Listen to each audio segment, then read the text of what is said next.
Once upon a time, there was a club called Wimbledon Football Club that existed out here in the southwest part of London near Wimbledon Commons. They were called the Dons because their name ended in Don, but they were also called the Wombles, named after a children's book character, kind of a little critter that lived in Wimbledon Commons. And they played at an old place called Plough Lane, on Plough Lane in the area of Wimbledon. And it was a little bit of a dump, but of course it was their dump. And they had some very good years, especially in the 1970s and 1980s. But then financial trouble came, and their owner moved them to this gleaming new stadium in the town of Milton Keynes. Now, if you're American, you hear this and think, yeah, well, owners move their clubs all the time. Not in England. So everybody freaked out. The stadium is new and beautiful, but it's just a weird situation. Nobody knew what to do about it.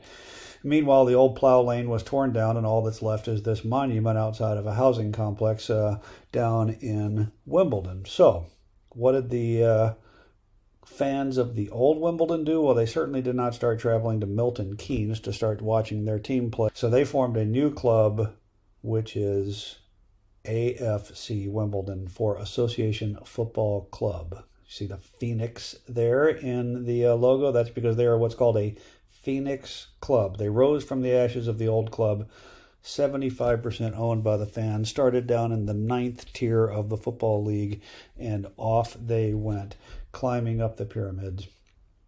And all this time they were playing at a place out in southwest London, but not in Wimbledon, called Kings Meadow. So Kings Meadow is a proper little League One, League Two ground that held about 6,000 people, and it was nice and fine and everything, but it wasn't theirs. So what did they do?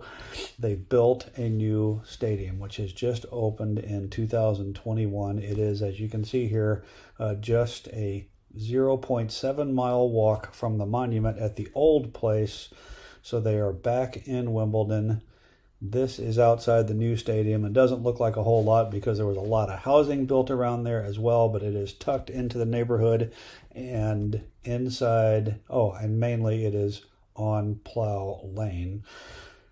Here's the outside. They're sponsored by a local record company, as they have been for years. And here is the inside, which is a wonderful, comfortable stadium, like you can see, tucked right into the neighborhood there. That's some of the housing that was built as part of the development. Here is kickoff at the game.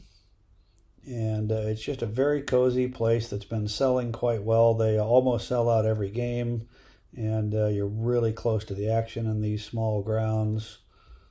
In fact, you're even close to the media area. So just when I was walking down my aisle to the seat, I could have walked over and shook hands with a member of the broadcast team.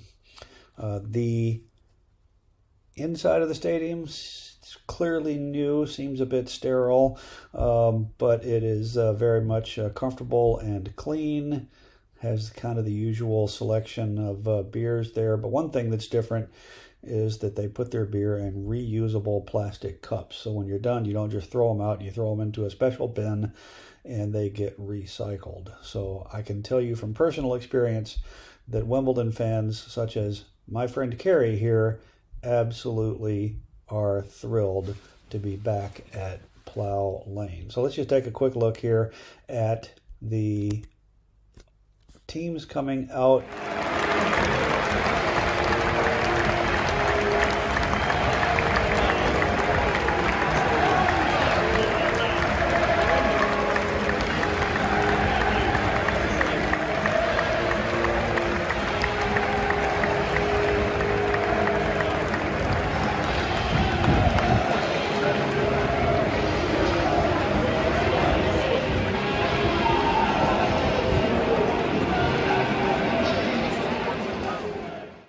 The neighborhood around there seems pretty cool. It's about a 20-minute walk from the Tooting Broadway rail station, and to be honest, it was pouring down rain while I was there, so I did not get out very much. But what you really want to do is go over to the Tooting Market, or this one, the Broadway Market, which might not look like much in that doorway right there, but you get inside and it is shops and places to eat and it is little food courts with common seating.